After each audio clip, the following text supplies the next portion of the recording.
Bismillahirrahmanirrahim. Wa kadzalika ba'athnahum liyatasaalu bainahum. Wa kadzalika ba'athan begitulah.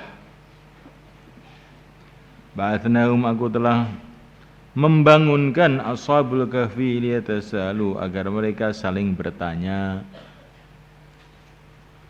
Tasa'ala yatasa'alu tasa'ulan mutasailan. Liyatasalu, agar mereka saling bertanya, bainahum, antara mereka. Qala, berkata qailun, orang yang berkata, minhum, dari mereka, kam labistum, berapa saat kamu tinggal di gua ini? Qalu, mereka mengatakan, labithna, kami telah tinggal yauman, satu hari, au ba'dha yaum, atau sebagian hari. Jadi mereka tidak yakin, baru bangun tidur. Kita di sini sudah berapa saat ya? Mungkin sehari, mungkin kurang ini. Padahal mereka ini 300 tahun di situ, tapi nggak terasa. Mereka itu tidur, tahu-tahu sudah sore. Oh, mungkin ini ya sehari kurang. Mungkin juga kita sudah sehari. Jadi namanya orang tidur nggak tahu. Tapi mereka tidak ingin memasukkan diri mereka di dalam perdebatan yang nggak ada gunanya. Wong semua tidur, sehari, 2 hari, 3 hari kita nggak tahu. Maka mereka ini orangnya itu bukan orang tipe nyerengkelan. Oh enggak, ini 3 hari, oh 2 hari, ini kurang 1 jam. Wis gak ono gunane ngomong niku. Nah. Qalu, mereka mengatakan, Rabbukum a'lamu bima labistum.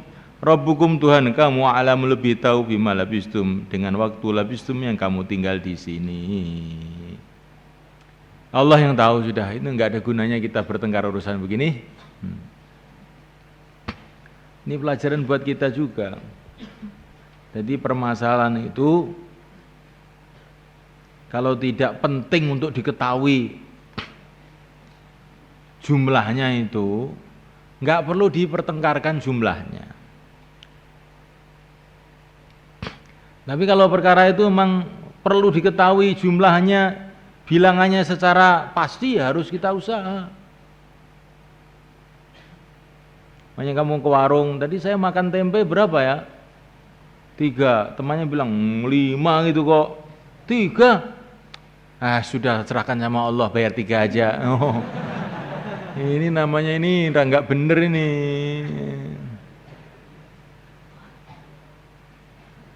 Tapi kalau urusan-urusan yang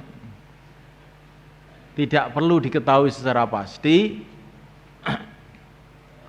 karena memang tidak ada gunanya juga diketahui, yang sudah perkara lewat, nggak usah dibicarakan terlalu bertele-tele.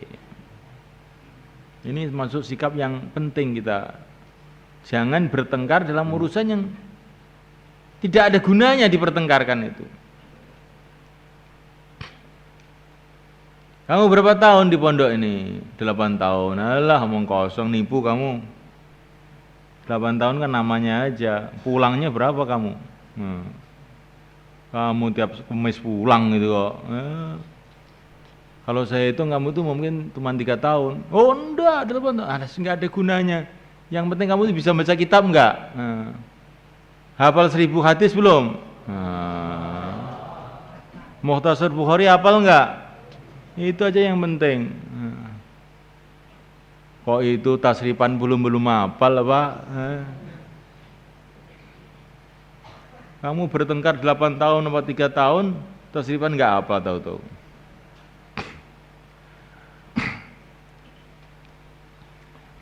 Sekarang ini yang penting kita ini lapar. Fab'atsu, maka kirimkanlah ahadakum, salah satu di antara kamu, biwarikikum, dengan uang perak kamu, hadhi ini, ilal madinati, ke kota, fal yang dur, hendaklah dia melihat, ayuha azka,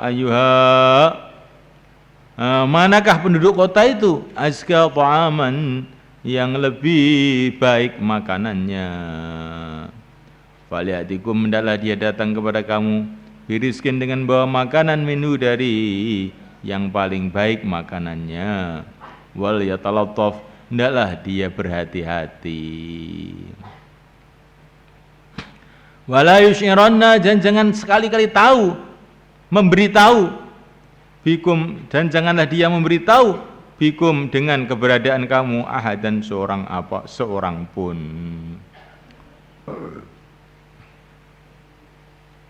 Setelah mereka bangun dari tidur mereka yang begitu lama 309 tahun, mereka bertanya-tanya, berapa hari kita di sini? Mereka tidak ingin memperpanjang pembicaraan. Allah yang tahu, sudah kita tidur semua, nggak perlu dibicarakan. Yang penting sekarang ini lagi lapar kita ini. Kirim salah satu di antara kamu dengan uang kamu ini ke kota, carilah siapa yang lebih baik makanannya, maksudnya lebih halal makanannya. Carilah warung atau orang yang lebih baik makanannya, lebih halal makanannya, lebih suci makanannya. Ini coba ini Ashabul Kahfi itu ngirim satu orang untuk cari makanan. Ngirim satu orang untuk cari makanan, dipesan cari makanan yang paling baik, yang paling suci, yang tidak ada micinnya, ya. Kalau istilah sekarang tuh, warungnya itu warungnya orang-orang yang Islam betulan. Kalau bisa yang jaga warung itu orang hafid Quran. Kalau nggak ada bagaimana? Nggak usah.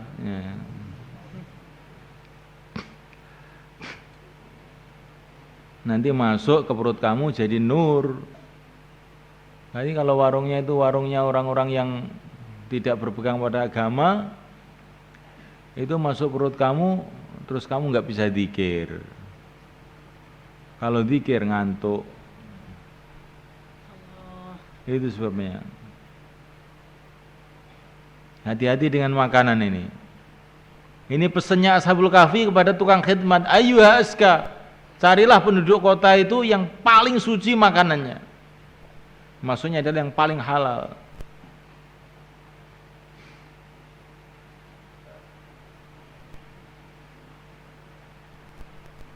Mafhum ya kawan? Terus hati-hati, waliyatalattaf, hendaklah dia ini hati-hati dalam perjalanan cari khidmat itu. Jangan cari khidmat nanti nonton TV. Nonton khidmat, nonton ke PlayStation. Ini kamu itu mau khidmat apa mau apa kamu ini? Bikin perut sakit semua ini. Jadi waliyatalattaf, pelan-pelan, hati-hati. Ini karena ini perlu kita renungi ini kata-kata waliyatalattaf ini. Ini tengah-tengah Al-Quran. Maka dikatakan para ulama, ini lihatlah, ini tengah-tengah Al-Quran adalah waliyatalattaf. Hendaklah pelan-pelan, hati-hati. Orang itu kalau mencari ilmu agama, syaitan itu datang. La'udanna lahum siratal mustaqim. Jalan-jalan yang lurus itu banyak setannya di situ, mencegat kamu. Jangan sampai kamu tercegat.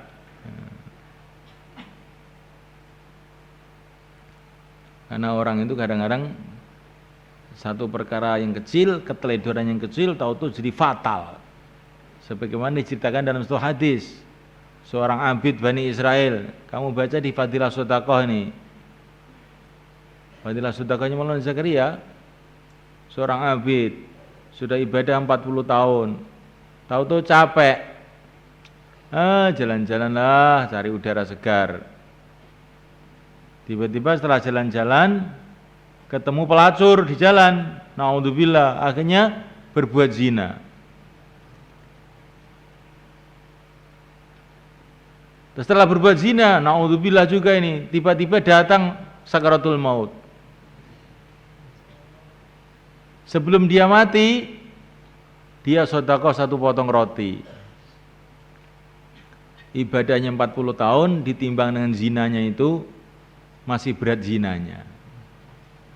Maka dia akan dikirim ke neraka. Tapi gara-gara dia sedekah 1 potong roti, nah akhirnya enggak jadi.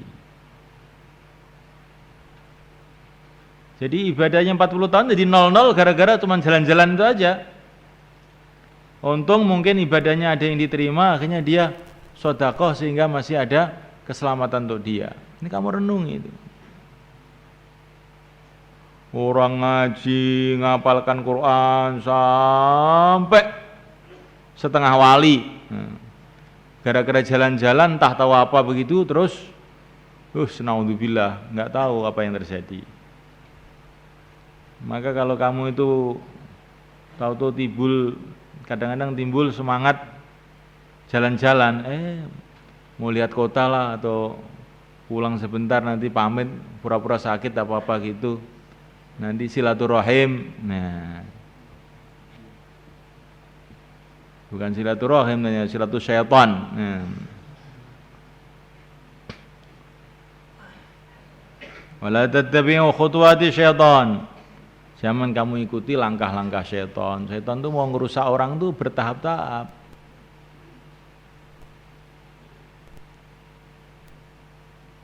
Suruh pulang dulu. Kalau sudah pulang, suruh berteman dengan orang-orang yang enggak baik. Setelah itu terus bertahap sampai jadi ludes orang itu.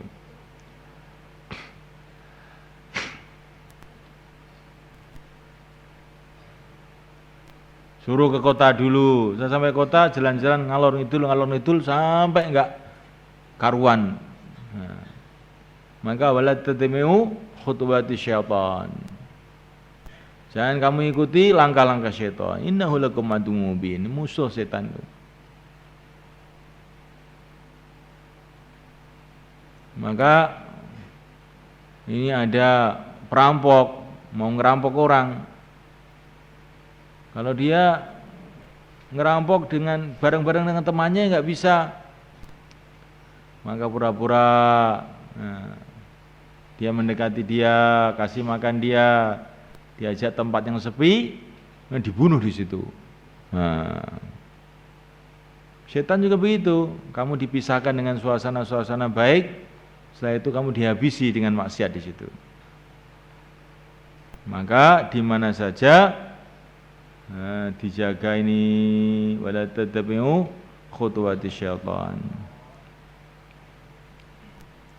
Innahum sesungguhnya mereka orang-orang kafir iyadharu alaikum bila mereka tahu alaikum atas kamu yarjumukum maka mereka akan melempari batu kepada kamu. Au yu'idukum atau mereka akan mengembalikan kamu fi millatim dalam agama mereka. Walang tuflihu dan sekali-kali kamu tidak akan beruntung idzan bila kembali kepada agama mereka abadan selama-lamanya. Jadi yang khidmat itu dipeseni panjang sekali bayan hidayahnya itu. Suruh cari makanan yang paling bagus. Suruh pelan-pelan. Jangan sampai kita ketahuan. Karena orang-orang kafir itu kalau mengetahui keadaan kita, mereka akan melempari kita dengan batu. Atau mereka akan mengembalikan kita ke agama mereka. Dan kita tidak akan beruntung selama-lamanya kalau sampai kembali pada agama mereka. Jadi ini bayan hidayah itu panjang sekali itu. Agar yang khidmat ini, yang cari makan ini hati-hati betul. Wa kadzalika atharna, begitulah aku tampakkan alim atas mereka. Jadi maksudnya begitulah aku tampakkan athara. Aku jadikan mereka itu tahu. Athara maksudnya aku jadikan orang-orang kota Ashabul Kahfi itu tahu keadaan Ashabul Kahfi itu. Li'alamu agar mereka tahu anna wa'dullahi bahwa saja janji Allah hakun adalah hak. Wa anna sa'at dan bahwa saya hari kiamat la raiba fiha tidak ada keraguan di dalamnya. Jadi ringkasnya setelah petugas khidmat tadi ke kota, maka mereka itu ya pertama kali lihat ini kok orang ini kok aneh sekali, pakaiannya kok aneh sekali, ini pakaian zaman kuno ini. Terus orang tadi beli makanan dengan uang yang dicetak 300 tahun yang lalu, sehingga yang menerima itu tambah terkejut lagi. Wah, kamu menemukan uang ini dari mana kamu? Kamu menemukan apa, harta pendaman ya? Sehingga orang itu jadi rame. Rame akhirnya dibawa ke raja pada waktu itu. Kamu menemukan uang ini dari mana, kata raja? Ini uang saya sendiri. Ya, yang benar. Akhirnya dia cerita-cerita, oh saya ini, loh rajanya di mana ini sekarang? Ya saya ini rajanya. Loh, dulu kan rajanya bukan kamu.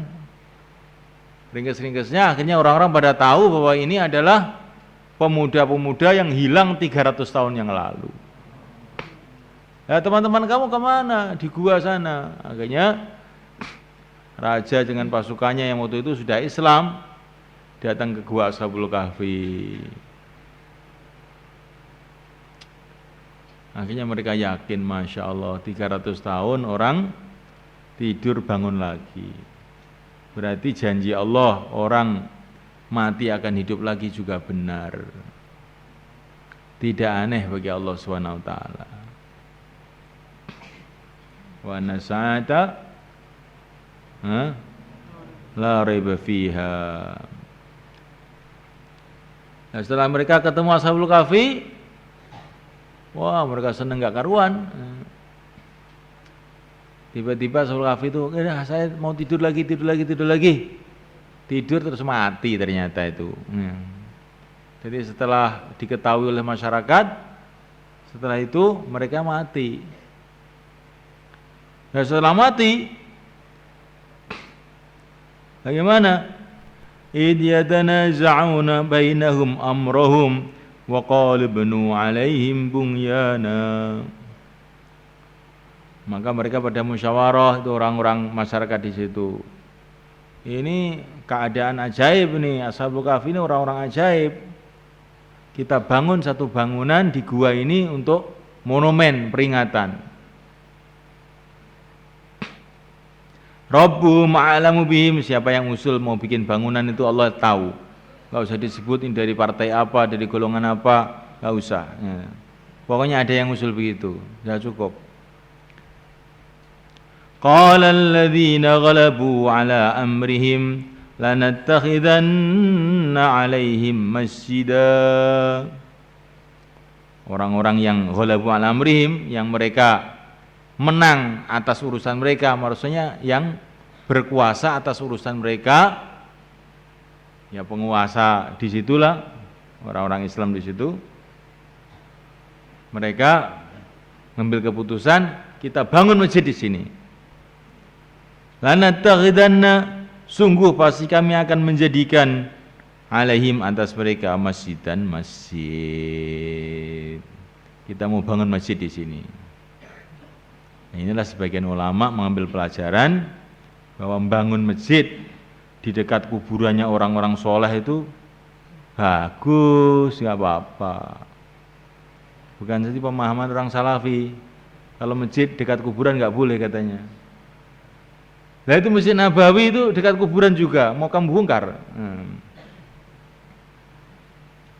Di Masjid Nabawi bahkan di dalam masjid itu ada makam Rasulullah SAW. Kalau Rasulullah mungkin keistimewaan lah ini. Di situ ada makamnya juga Sayyidina Abu Bakar. Di situ juga ada makamnya Sayyidina Umar. Di situ Masjid Nabawi. Maka masjid dekat kuburan itu bagus itu, kayak Masjid Nabawi. Temboro itu ada kuburannya itu bagus. Kalau bisa saya juga ingin dikubur di sini, dekat sini. Biar saya bisa ngawasi kamu kalau ngaji itu. Nah. Bisa nggak ngawasi kira-kira? Bisa, cuman kamu nggak tahu. Orangnya masih hidup aja ngantuk kamu. Jadi kuburan di dekat masjid itu tidak masalah. Contohnya Masjid Nabawi, bahkan banyak riwayat-riwayat di Masjidil Haram pun di Makkah ada kuburannya Nabi Ismail, ada kuburannya Siti Hajar. Ada riwayat-riwayat yang lain di Masjid Khaif di Mina ada kuburan 70 nabi. Di Masjidil Aqsa sampai sekarang juga ada kuburannya Nabi Daud, ada kuburan-kuburan nabi yang lain. Di Hayul Khalil itu masjidnya Nabi Ibrahim, di situ juga ada kuburan-kuburan. Jadi masjid dengan kuburan itu justru itu sunnah. Tapi orang Salafi itu memutar balik dalil. La'anallahu al-yahud wan nasara ittakhadhu qubur anbiya masajid. Semoga Allah melaknati Yahudi Nasrani telah menjadikan kuburan nabi jadi masjid. Itu kuburan. Kuburan dijadikan masjid, sujud di situ. Nah itu yang nggak boleh. Kalau kuburan di dekat masjid atau masjid di dekat kuburan itu nggak apa-apa. Itu sunnah Nabi. Tapi kalau kuburannya itu kamu sujud di kuburan itu nggak boleh. Kuburan dijadikan masjid itu nggak boleh. Kalau sekitar kuburan ada masjid atau masjid di sekitar kuburan, nah itu sunnah Nabi itu. Jadi memahami dalil itu jangan kamu mau kamu sendiri sehingga akhirnya kamu menyalahkan orang Islam seluruh dunia. Paham? Bahkan ada sahabat yang namanya Abu Jandal radhiyallahu ta'ala anhu itu. Abu Jandal yang termasuk orang Mekah yang masuk Islam, kemudian itu loh ceritanya Hudaybiyah. Abu Jandal ini masuk Islam waktu perjanjian Hudaybiyah, mau ke Madinah oleh Nabi nggak boleh. Ini kita sudah ada perjanjian dengan orang Mekah, nggak boleh orang Mekah ke Madinah. Akhirnya beliau pergi ke pantai. Teman-temannya pada pergi juga ke sana.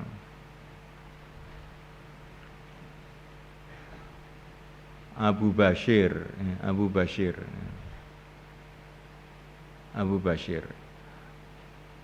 Dan ketika akhirnya kumpul sampai 300 orang di sana. Ketika Abu Bashir ini wafat, maka teman-temannya membuat masjid di kuburannya Abu Bashir itu. Masjid, tapi bukan untuk sujud kuburannya itu. Mereka membuat masjid di atas kuburannya Abu Bashir itu. Ini di depan 300 sahabat dan tidak ada yang komplain. Karena waktu itu orang Salafi belum ada, ya nggak ada yang komplain. Nggak ada yang protes. Jadi orang itu berpikir itu harus ala basirah yang jelas gitu ya. Jangan, oh iya ya, nanti kamu malu dengan orang Salafi Mekah nih. Nanti kalau jamaah Saudi jangan dibawa ke masjid yang ada kuburannya, bawa aja ke tempat yang ada kuburannya itu biar kapok dia. Katakan ini bagaimana yang ada kuburannya? Ini sunnah Nabi, bilang begitu. Sunnah Nabi bagaimana? Kamu lihat pernah ke Madinah enggak kamu orang Saudi ini? Enggak pernah. Ada kuburannya enggak? Ada. Itu sunnah Nabi ini. Nah, gitu aja. Enggak usah pakai dalil-dalil, dalilnya ya ke Madinah sana sudah titik. Lah kok kuburan ada bangunannya? Di Madinah kuburannya ada bangunannya enggak? Kuburannya Rasulullah, Abu Bakar, Umar.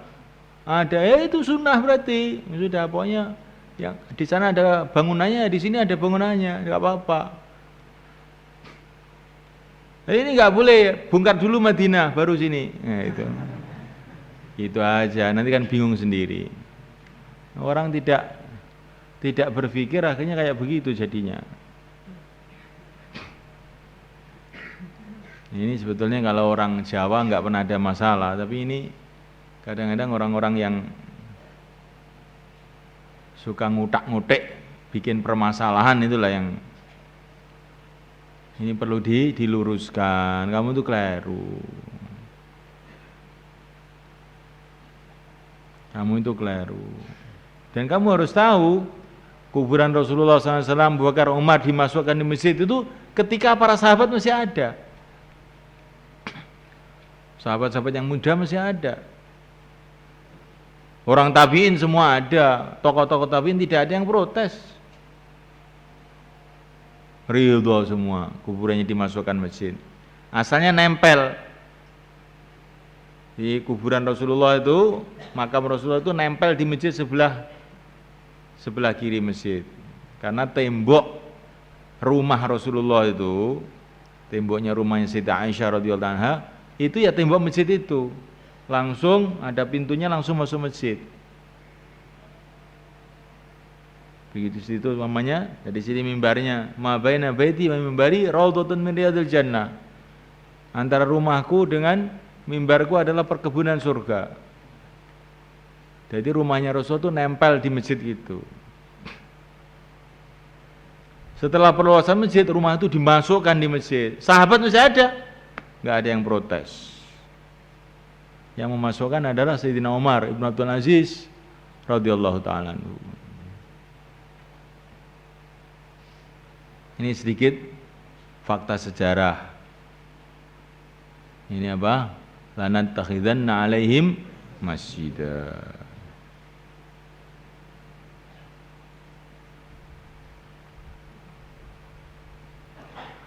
Allah. Rasanya memang enak kok, masjid dekat kuburannya para dai-dai, para orang-orang soleh, itu kelihatannya kok ayem gitu kelihatannya kalau menurut saya itu. Karena itu yang dicontohkan Nabi.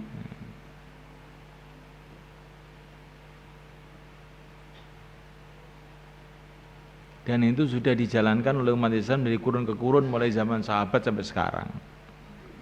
Maka perkara yang sudah begini ini jangan sampai diutak-utik lagi.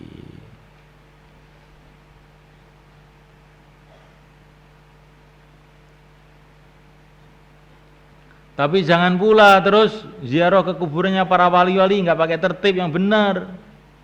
Laki-laki, perempuan, rijalallah, ibadallah, aghithuna. Laki-laki, perempuan suaranya keras-kerasan kayak selawatan apa-apa. Nah, ini tidak boleh. Begitu perempuan tuh jangan ngumbar suara depan laki-laki.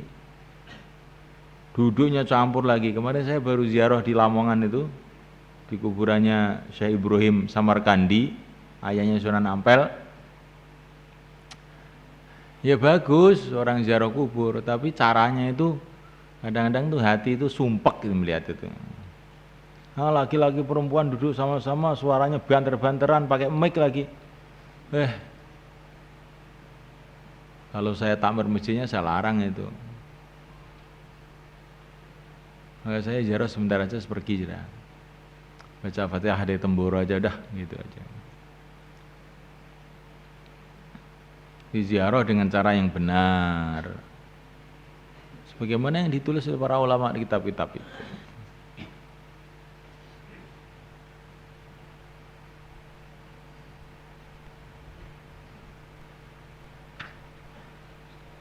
Mana tadi? Sayaquluna thalathatun rabi'uhum kalbuhum wa yaquluna khamsatun sadisuhum kalbuhum rajman bil ghaib wa yaquluna sab'atun wa thaminuhum kalbuhum qur rabbi a'lamu bi'iddatihim ma ya'lamuhum illa qalil. Sayaqulun, mereka akan mengatakan, ini orang-orang pada zaman Nabi, mereka akan mengatakan, sebagian orang mengatakan, salah satu rabiun kalbuhum, Ashabul Kahfi itu 3 orang, yang keempat adalah anjing mereka. Wa yaqulun, sebagian lain mengatakan khamsatun, 5, Ashabul Kahfi itu 5, sadisuhum kalbuhum, yang keenam adalah anjingnya. Rajman bil ghaib, sebagai sangkaan kepada perkara yang gaib, padha ora ruwe. Ghaib ini. Sudah berlalu ribuan tahun, sekarang sudah ghaib. Itu hanya sangkaan-sangkaan pada perkara yang ghaib. Wa yaquluna sab'atu wa thaminuhum kalbuhum, dan sebagian mengatakan Ashabul Kahfi itu 7, yang ke-8 adalah anjingnya. Qur rabbi a'lam bi'iddatihim, katakanlah Tuhanku lebih tahu mengenai bilangan mereka. Ma ya'lamuhum illa qalil, tidak mengetahui bilangan mereka kecuali orang sedikit saja. Ada yang tahu tapi sedikit. Ibnu Abbas radhiyallahu ta'ala mengatakan, saya termasuk yang sedikit itu, tahu saya bilangannya. Ibnu Abbas, beliau mengatakan, saya tahu bilangannya 7, yang 8 adalah anjingnya. Kamu kok bisa tahu? Nah ini, kok bisa tahu? Bisa saja. Dari mana? Dari kitab ini, dari Quran ini, saya tahu. Mana di situ nggak disebutkan kok? Nggak disebutkan menurut kamu. Kalau menurut saya disebutkan, cuman kamu tidak paham.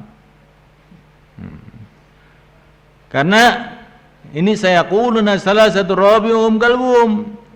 Ada yang mengatakan 3, yang ke-4 anjingnya. Ada yang mengatakan 5, yang ke-6 anjingnya. Kemudian langsung ditolak oleh Allah. Rajman bil ghaib, itu sangkaan pada perkara ghaib itu. Nggak tahu ngomong. Nah. Kemudian Allah mengatakan wa yaquluna sab'atu wa thaminu kalbuhum. Sebagian ada yang mengatakan 7, yang ke-8 anjingnya, dan oleh Allah tidak dikomentari. Tidak dikomentari menunjukkan setuju berarti. Ini fahamnya Sayyidina Abdullah bin Abbas. Ini tafsir yang lembut sekali begini ini. Yang 3, 5 itu langsung ditolak oleh Allah. Harus ambil ghaib, ngarang wi. Nah, tapi yang mengatakan 7 tidak ditolak oleh Allah. Berarti Allah setuju. Berarti benar. Nah, itu pemahamannya Sayyidina Abdullah bin Abbas.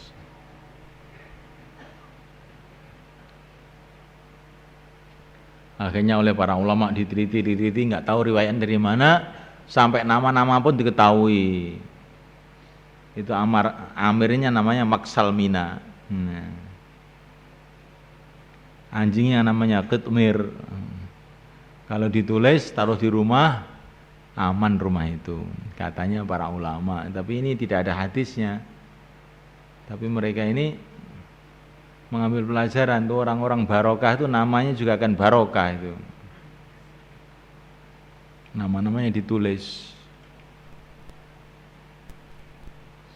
Ini jadi tumbal. Nah, sehingga banyak terjadi kebaikan di rumah itu kalau ditulis. Kalau orang Salafi nulis begitu nggak boleh katanya. Kalau nulis nama Raja Fahad boleh, ya. Raja Khalid boleh. Tapi kalau nulis Ashabul Kahfi nggak boleh, syirik. Ya. Bedanya apa? Nah, kalau nama Nabi nggak boleh. Kalau nama Raja Saudi kok boleh? Dengan fotonya juga boleh. Ya. Ini semua adalah tuduhan-tuduhan yang tidak berdasar aja. Coba kamu baca.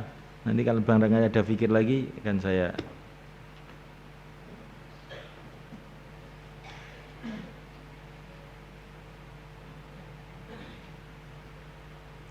Bismillahirrahmanirrahim. Wa tahsabuhum ayqadhan wa hum rukud wa nuqallibuhum dhatal yamini wa dhatal shimal wa kalbuhum basitun dhira'ayhi bil wasid law اطلعت عليهم لوليت منهم فرارا ولملئت منهم رعبا. Sebentar. Beberapa hari yang lalu saya ceritakan bagaimana seekor anjing ketika berkumpul dengan orang-orang soleh, akhirnya dapat kemuliaan disebut-sebut dalam Al-Quran yang menyebut Allah Subhanahu wa Ta'ala. Maka kalau kita ini berkumpul dengan orang-orang soleh, kita berharap dapat kemuliaan kayak anjing itu aja. Anjing itu sudah binatang najis, tapi gara-gara kumpul orang soleh, disebut saya berapa kali? 4 kali atau 5 kali? 4 kali. Coba kamu hitung. Bakal bumba sundurai bila suit. Terus kalbuhum wa yakunu hamzatun sadisum kalbuhum rajamil ghaib wa yakunu sam'atu wa thamanuhum kalbuhum. 4 kali disebut dalam Al-Quran yang menyebut Allah Subhanahu wa Ta'ala, disampaikan kepada Rasulullah SAW, dibaca oleh umat Islam seluruh dunia. Gara-gara apa? Kumpul orang soleh. Maka kalau kita ini kumpul orang soleh itu merasa jadi kayak anjingnya Ashabul Kahfi aja lah ya. Gak apa-apa. Nah, kamu ini bukan anjing, kamu ini umat Rasulullah, kamu itu anak cucu Adam. Kumpul orang soleh lagi, apa enggak lebih hebat kira-kira? Ini kamu renungi, bagaimana caranya orang itu supaya dicintai oleh Allah. Di antaranya berkumpullah dengan orang-orang soleh.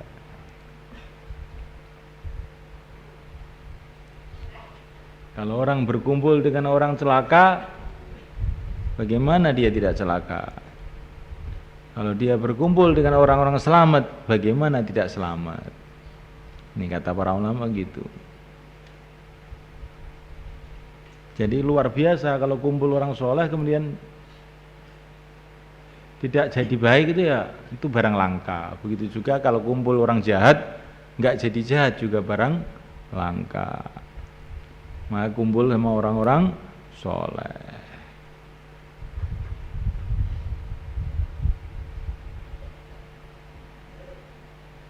Terus وكذلك بعثناهم ليتساءلوا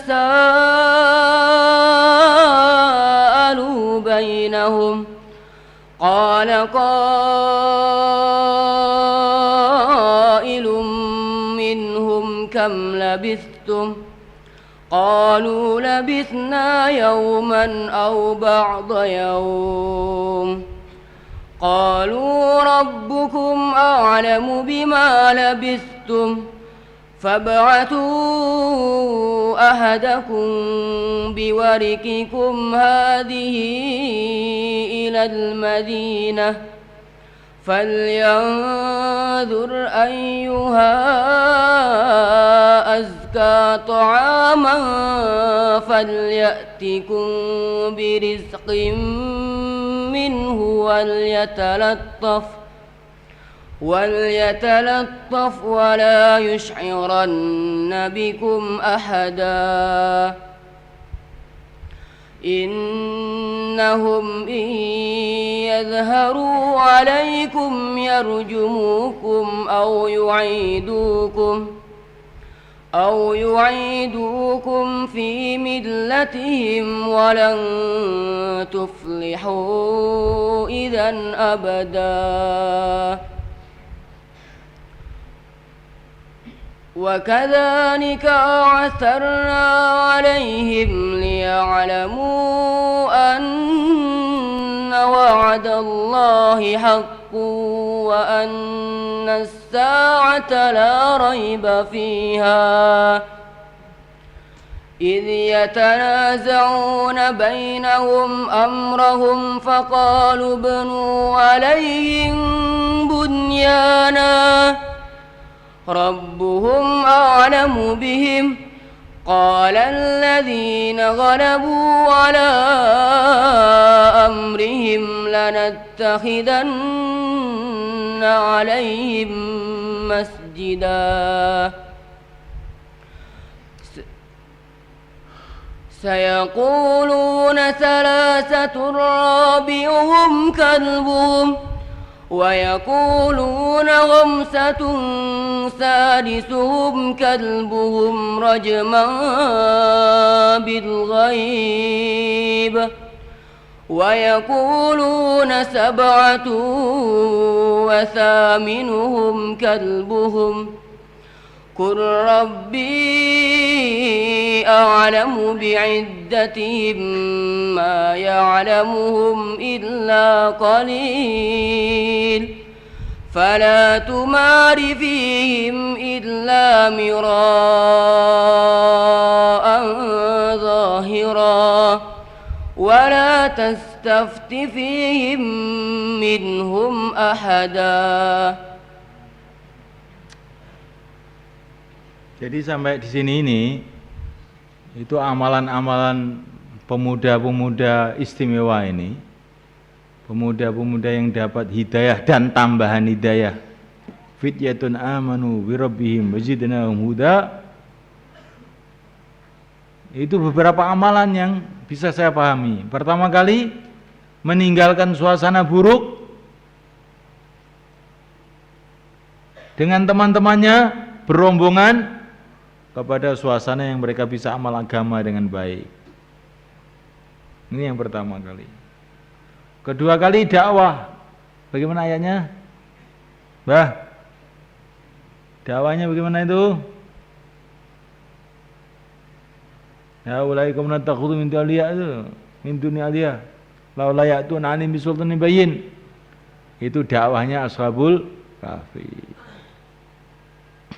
Kemudian yang ketiga, doa Rabbana hablana atina min ladunka rahmah wa hayyi lana min amrina rasyada. Ketiga, keempat ya. Keempat apa?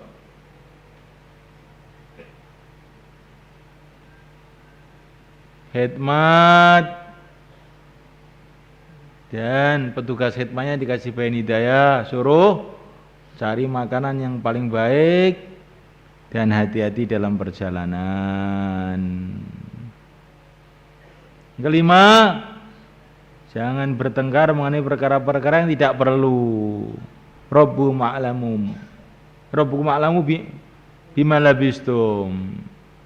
Perkara itu kalau nggak perlu dipertengkarkan, nggak usah dipertengkarkan. Ini 5 ini kamu ingat-ingat ya. Tinggalkan suasana buruk menuju suasana baik. Terus dakwah.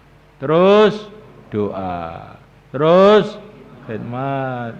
Tapi tidak sembarangan khidmat. Cari khidmat yang paling halal. Hati-hati dalam perjalanan. Jangan bertengkar masalah perkara yang tidak perlu. Ini sifat-sifatnya Ashabul Kahfi, fityatun amanu bi rabbihim wazidnahum huda. Ayo, ada satu yang lupa ini saya. Apa? Taklim, Masya Allah Mbak Khatib hafal masih. Kan di sini ada Ar-Raqim. Raqim itu membawa buku taklim. Taklimnya apa enggak tahu zaman dulu. Mungkin bawa kitab-kitab apa itu enggak tahu. Apa yang belum ini? Apa lagi? Coba, mungkin ada yang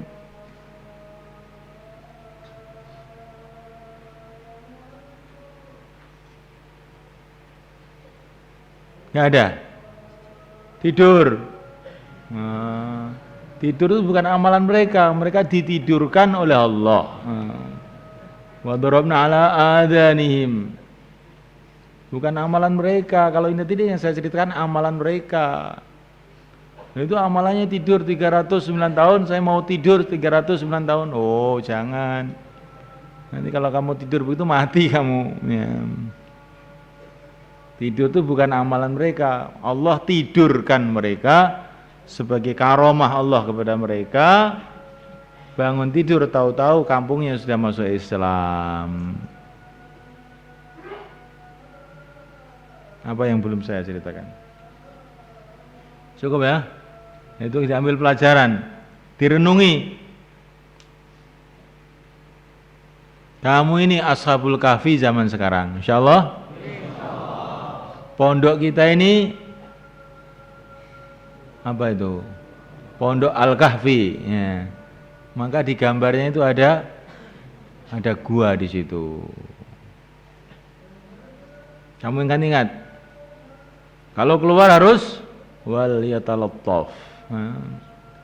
Jangan sampai tolah kanan, tolah kiri. Nanti pelindes sepur kamu repot nanti. Jangan keluar-keluar kecuali dengan wal yatalattaf. Subhanallah.